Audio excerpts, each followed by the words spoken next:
नमस्कार। Breaking news में बड़ी खबर आपको बता दें कि अयोध्या के जीएसटी डिप्टी कमिश्नर ने अपने पद से इस्तीफा दे दिया है। सीएम योगी के समर्थन में उन्होंने ये इस्तीफा दिया है। साथ ही अविमुक्तेश्वरानंद का जो विवाद चल रहा है उसको लेकर भी ये इस्तीफा माना जा रहा है। तो इसी खबर पर ज्यादा अपडेट के साथ मेरे साथ मौजूद है कैपिटल टीवी के एग्जीक्यूटिव एडिटर राजीव सिंह जी। तो सर, क्या है ये पूरा मामला? अब तो इस्तीफा सामने आ रहा है एक और बार। देखिए, पूरे मामले को अगर समझें तो मान के चलिए कि अविमुक्तेश्वरानंद ने पूरे संत परंपरा को काफ़ी गंदा कर दिया है, दागदार बना दिया है और सनातनियों को एक तरह से वो दो खेमे में बांटने का पूरा चाल चल रहे हैं। मैं ये बात क्यों कह रहा हूँ, उसको समझना होगा, कुछ कड़ियों को हमें जोड़ना होगा। जब आप संगम स्नान के लिए जाते हैं तो आपका उद्देश्य होता है कि जाकर वहाँ डुबकी लगाएं माँ गंगे में। माँ गंगे गंगोत्री से चलकर प्रयागराज से आगे प्रवाहित होती हैं, सैकड़ों किलोमीटर की यात्रा करके, लेकिन खुद को संत कहने वाला अविमुक्तेश्वरानंद माँ गंगे के घाट पर जाकर, तट पर जाकर इसलिए लौट कर चले आते हैं कि मैं पालकी से ही जाऊंगा, और क्या पता पूरे पालकी के साथ स्नान करने की प्लानिंग थी या फिर कुछ और, क्योंकि महज 50 मीटर दूरी थी, लेकिन उन्होंने पालकी से उतरना मुनासिब नहीं समझा। उन्होंने शायद ये समझा कि मैं भले ही गंगा स्नान नहीं करूंगा लेकिन पालकी से नहीं उतरूंगा। ये बात मैं क्यों कह रहा हूँ, क्योंकि प्रशासन लगातार कहता रहा कि महाराज कृपया करके आप नीचे उतर जाइए और पैदल चले जाइए, क्योंकि अगर पालकी लेकर आप आगे जाएंगे, आपको ये शिष्य जाएंगे हुजूम में, तो भगदड़ मच सकती है। क्योंकि बगल में जो 2 नंबर प्लाटून था, वहाँ वो इमरजेंसी एग्जिट वगैरह का पूरा वो बहुत ही विशेष स्थिति में उसको किया जाता है। लेकिन इन लोगों ने जो आरोप लगा कि बैरिकेडिंग हटाई और फिर भगदड़ वाली स्थिति हो गई। पुलिस के गिरबान पे बटुकों का जो वीडियो वायरल हो रहा है, तो उसमें जो देखा जा रहा है कि साफ साफ गिरबान पे हाथ रखे हुए हैं। हालांकि कैपिटल टीवी इन वीडियोज का पुष्टि तो नहीं करता, लेकिन जो वीडियो वायरल हो रहा है उस आधार पर हम कह रहे हैं। सवाल ये है कि माँ गंगा आपके दरवाजे तक चल के आई हैं, लेकिन आप गंगा में पैर नहीं रखेंगे, नहीं उतरेंगे, नहीं स्नान करेंगे, क्योंकि पालकी आगे नहीं बढ़ने दी गई, वो भी व्यवस्था को बनाए रखने के लिए। एक बात समझना होगा, संत समाज का क्या काम है? संत का काम है पूरे समाज को सांस्कृतिक सनातनीय चेतना से जोड़ना। पुलिस का काम है पूरे व्यवस्था को सुदृढ़ बनाए रखना। अब क्या हो रहा है, जो कल बरेली के सिटी मजिस्ट्रेट अलंकार अग्निहोत्री ने जो इस्तीफा दिया है, ये कह के कि मैं कहीं ना कहीं अविमुक्तेश्वरानंद के समर्थन में इस्तीफा दे रहा हूँ, तो तुरंत अविमुक्तेश्वरानंद उस इस्तीफा को लपक लेते हैं और कहते हैं कि शासन से बड़ा पद दूंगा धर्म के क्षेत्र में, मतलब कि आप मुझे ज्वाइन करो, मैं तुमको बड़ा पद दूंगा। सोचिए जरा, टाइमिंग को देखिए। एक तो यहाँ बयान जस्ट 2 दिन पहले की बात है, 10-12 सीसीटीवी कैमरा लगाने की बात आई थी इनके आश्रम द्वारा, इनके गुरुकुल द्वारा, इनके शिविर द्वारा, और उसके जस्ट दूसरे दिन भगदड़ की बात आती है कि वहाँ कुछ लोग अटैक कर दिए और इन्होंने भी बहुत सारे उलूल बयान दिए। उसमें कोई कट्टर सनातनी इस तरह की इन लोगों ने बात कही, कोई संस्था है उसकी बात कही। अलंकार अग्निहोत्री के बाद आज जो इस्तीफा आया वो अयोध्या के डिप्टी कमिश्नर प्रशांत कुमार सिंह का आया है, और उसमें सबसे बड़ी बात है, इसको भी अविमुक्तेश्वरानंद लपक लेते हैं और कहते हैं कि ये चापलूसी में दिया हुआ इस्तीफा है। और क्या यहाँ एक चीज और भी वो जोड़ते हैं कि पसंदीदा जगह है अयोध्या सरकार की, योगी सरकार की, वो कहना चाह रहे हैं। इसमें बुराई क्या है? अयोध्या तो सनातनियों का जो 80-90 करोड़ जो सनातनी हैं, 80-90% जो उनका गढ़ है, वहाँ से सनातन की आवाज़ उठती है। मर्यादा पुरुषोत्तम राम की जन्मस्थली है, उसके लिए वो 500 साल तक लड़ाई लड़े हैं। तो बुराई क्या है? आप नहीं जाएंगे राम मंदिर में, आप प्राण प्रतिष्ठा का विरोध करेंगे, राहुल गांधी विरोध करेंगे, अखिलेश यादव विरोध करेंगे, तो बीजेपी का, योगी सरकार का, मोदी सरकार का नो डाउट सांस्कृतिक चेतना जो है, जो स्थल है अयोध्या राम मंदिर, तो उनका फेवरेट है। तो अधिकारी का वहाँ पदस्थ होना और इस्तीफा देना उससे राम मंदिर का क्या कनेक्शन है? लेकिन सर मैं ये भी जानना चाहती हूँ कि उन्होंने ये जो इस्तीफा देते वक्त कहा है कि वो सीएम योगी के समर्थन में दे रहे हैं, तो क्या मैसेज देना चाहते हैं वो? देखिए, सीएम योगी के समर्थन में देने का मतलब साफ साफ है कि सीएम योगी के साथ जो अन्याय हो रहा है, सीएम योगी जिस तरह से प्रदेश को माफिया विहीन बना के चल रहे हैं, जिस तरह से ड्रग्स के जो सप्लायर हैं उन सबों को बाहर खदेड़ रहे हैं, जिस तरह से सपा के अपराधियों को लेकर वो कहते हैं कि सपा अपराधियों का कनेक्शन सपा से है, तो सभी लोगों का रहस्योद्घाटन कर रहे हैं और जन सेवा कर रहे हैं, जनहितैषी कार्यों में लगे हुए हैं। वहाँ उत्तर प्रदेश में चाहे संभल हो, बरेली हो, मुजफ्फरनगर हो, तमाम तरह के जो एरियाज हैं उनको शांत बना के चल रहे हों, जो कि इन सबों का कहीं ना कहीं दंगों का इतिहास रहा है। तो ऐसे नेता को, ऐसे मुख्यमंत्री को अगर उसका अधिकारी सपोर्ट कर रहा है, उनके फेवर में कहने की बात कह रहा है, तो उसमें बुराई क्या है?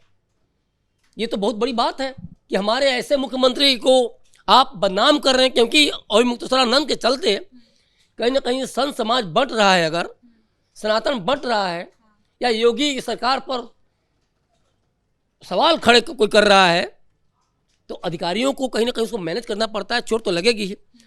अभी कल ही की बात है, सपा कार्यकर्ताओं ने, जो कि इसमें सपा के 2-3 सांसद भी थे, प्रिया सरोज और सनातन पांडे वगैरह, वीरेंद्र सिंह वगैरह, तो ये सब लोग जा रहे थे। इनको पता है कि हम जब जाएंगे, मणिकर्णिका घाट की मैं बात कर रहा हूँ, क्योंकि ओवरऑल पूरे उत्तर प्रदेश को छोटे छोटे खंडों में सुलगाने की कोशिश हो रही है, तो मणिकर्णिका घाट तरफ जा रहे हैं। तो इनको पता है कि जैसे ही आगे बढ़ेंगे पुलिस हमें रोकेगी तो हमें योगी सरकार को बदनाम करने का मौका मिलेगा कि योगी सरकार दमनकारी सरकार है, हमारी आस्था को चोट पहुंचाना चाह रही है, हमें आगे नहीं बढ़ने दे रही है। और यही हुआ जब पुलिस ने रोका कि आप वहाँ मत जाइए, जबकि इसके पहले 6 लोगों को इजाज़त दी थी योगी सरकार ने कि आप जा सकते हैं, लेकिन ये लोग जिद पर अड़े नहीं, हम लोग ज़्यादा लोग जाएंगे। ज़्यादा लोग क्या करना, बवाल करना है, एक और संभल पैदा करना है वाराणसी में। आपको जब इतना ही करना था, बहुत मणिकर्णिका से मोह है, सौंदर्यीकरण जबकि योगी सरकार करा रही है, तो ये उसका दूसरा बवाल दे रहे हैं कि मूर्तियों को तोड़ा जा रहा है। तो आप काशी कॉरिडोर को, बाबा विश्वनाथ कॉरिडोर को बना लिए होते। आज सब कुछ योगी मोदी सरकार कर रही है, तो आप उसको लपकना चाह रहे हैं, क्योंकि आपको लगता है कि सब कुछ आपके हाथ से निकल गया। रोहिंग्याओं, घुसपैठियों के माध्यम से जो वोट मिल रहा था वो सब खंडित हो गया, क्योंकि SIR के माध्यम से सबको भगाया जा रहा है बांग्लादेश। तो अब इनको लग रहा है कि किसी तरह से ब्राह्मणों को, किसी तरह से सनातनियों को 2 पार्ट में बांटो, और एक मुक्तेश्वरानंद की तरफ चला जाए और एक योगी जी की तरफ चला जाए। तो इससे फायदा क्या होगा कि अभी मुक्तेश्वरानंद जिस तरह से वो फोन पे बात कर रहे हैं अखिलेश यादव, जिस तरह से अभी मुक्तेश्वरानंद सपोर्ट कर रहे हैं अखिलेश यादव को, तो 1-2 धड़े में बढ़ जाए तो फिर वोट सीधे से मिलने लगे। लेकिन सर एक सवाल ये भी है कि जैसे 2027 के चुनाव से पहले हमें यूपी में ये भी देखने को मिल रहा है, आपने जिक्र भी किया कि यूपी में धर्म के नाम पर अलग अलग जगहों पे हमें विवाद देखने को मिल रहा है। अभी जैसे आपने मणिकर्णिका घाट का जिक्र किया, अभी मुक्तेश्वरानंद की बात कर ले, तो हमें धार्मिक मुद्दों पर ज्यादा विवाद देखने को उत्तर प्रदेश में मिल रहा है। देखिए, यही डर है उत्तर प्रदेश की जनता के वोटों को लेकर, अखिलेश यादव को यही डर है। उन्होंने देखा कि जिन जिन लोगों ने अपने विचारधारा को त्याग दिया, चाहे वो BMC के चुनाव को आप देख लें, महाराष्ट्र विधानसभा चुनाव को देख लें, आप बिहार विधानसभा चुनाव को देख लें, और 2027 में उत्तर प्रदेश का जो चुनाव आने वाला है, तो जिन जिन लोगों ने अपने विचारधारा को त्यागा है उसका कितना बुरा असर हुआ है। सपाइयों ने 30 सीटों पर BMC में अपना कैंडिडेट खड़ा किया था, मात्र 1 सीट आई, मतलब पूरी सीट एक तरह से हार गए। 22 सीटों पर बिहार में प्रचार किया था, लेकिन विचारधारा से विमुख होने के चलते 20 सीटों को हार मिली। 2 सीटें मधुबनी का बिस्पी और रघुनाथपुर जो सिवान का है, तो वो 2 सीटें जीती, वो भी अखिलेश यादव के भाषण चलते नहीं। और उत्तर प्रदेश में तो 2017 में, 2022 में कैसे खदेड़ा गया है, ये तो किसी छुपा हुआ नहीं है। तो ये अब चाहते हैं कि अब तो कम से कम जो इनके कोर वोटर थे मुस्लिम, वो तो शिक्षा और स्वास्थ्य नौकरी को देने वालों को वोट दे रहे हैं, और अब वो बीजेपी का जो डर ये हमेशा दिखाते रहते हैं अखिलेश यादव या सपाई, तो अब उस डर से मुस्लिम बाहर निकल चुके हैं। तो अब बचता कौन है? अब बचता है कि सनातनियों के बीच में फूट डालो, और अभी मुक्तेश्वरानंद के उसको मुद्दे को ये जिंदा रखना चाहते हैं। वो कह भी रहे हैं कि डटे रहिए बाबा जी वहाँ, और बाबा जी भी डटे हुए हैं। और बाबा जी लगातार, समझ में नहीं आ रहा है कि क्या अभी मुक्तेश्वरानंद, देखिए कई बार ये चीज़ तो आई ना कि राजनीति में भी अपने कैंडिडेट खड़ा करने की उन्होंने कोशिश की, हालांकि सफलता नहीं मिल पाई। तो ये कोशिश लगातार चल रही है, डायरेक्ट इनडायरेक्ट, कि हमारे कुछ अपने लोग बड़े पोस्ट पे मुख्यमंत्री बन जाए, डिप्टी सीएम बन जाए, होम मिनिस्टर बन जाए उत्तर प्रदेश के, तो हमें कुछ फायदा हो।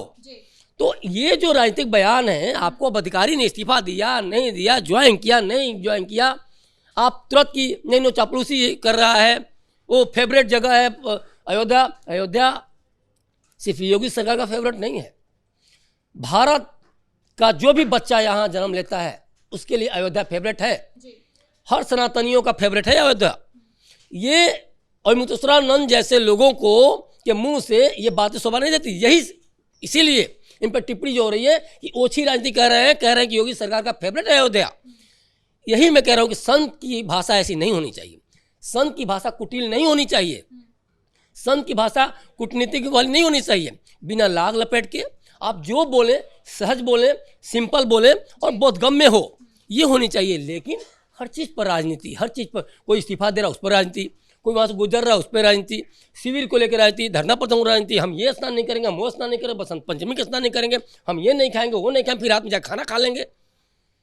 आरोप तो कई सारे हैं, वैनाइटी वैन को लेके 2-2 करोड़ के लेके, फ्रेंच गद्दारी, बहुत सारी चीज़ें आ रही हैं। इनको सोचना चाहिए कि सरकार से भिड़ेंगे आप तो सरकार अपने नियम के अनुसार काम करेगी।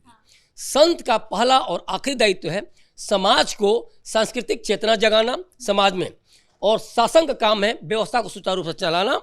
संगम की धरती पर योगी आदित्यनाथ ने व्यवस्था को सुधारने की कोशिश की, इन्होंने संत परंपरा का अपमान किया, संत परंपरा की सीमा को लांघ करके उन्होंने पालकी को आगे ले जाने की कोशिश की, जिससे भगदड़ मच सकती थी, मौतें हो सकती थी, जो कि आने वाले समय में या उस समय भी देखा जाए तो योगी आदित्यनाथ पर सवाल खड़ा करता।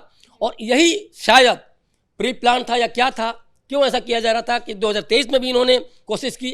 तो ये बार बार ये क्या हो रहा है, तमाम तरह के हमले, चाहे कभी राम भद्राचार्य पे, कभी 70 की वकालत करना कि नहीं वापस लेना चाहिए, अतीक अहमद को लेकर बोलना, तो जो भी ये सारी चीज़ें विवादी चीज़ें हैं आपको बचना चाहिए। और आज फिर यही हो रहा है। और तय मानिए 27 का चुनाव जैसे ही होगा, जैसे ही योगी जी फिर सत्ता में आएंगे, तय मानिए सब कुछ शांत हो जाएगा। तब तक ये बार बार, चाहे ऐसे संत हो, चाहे ऐसे अखिलेश यादव जैसे सपोर्टर हों, ये बार बार ये मुद्दा उठाएंगे और कहीं ना कहीं अवधूतरानंद को एक मसला बना के, एक कहा जाए तो एक मोहरा बना के ये चाल चलते रहेंगे कि किस तरह सनातन परंपरा को, सनातन को बांटें और उत्तर प्रदेश की सत्ता में काबिज हों।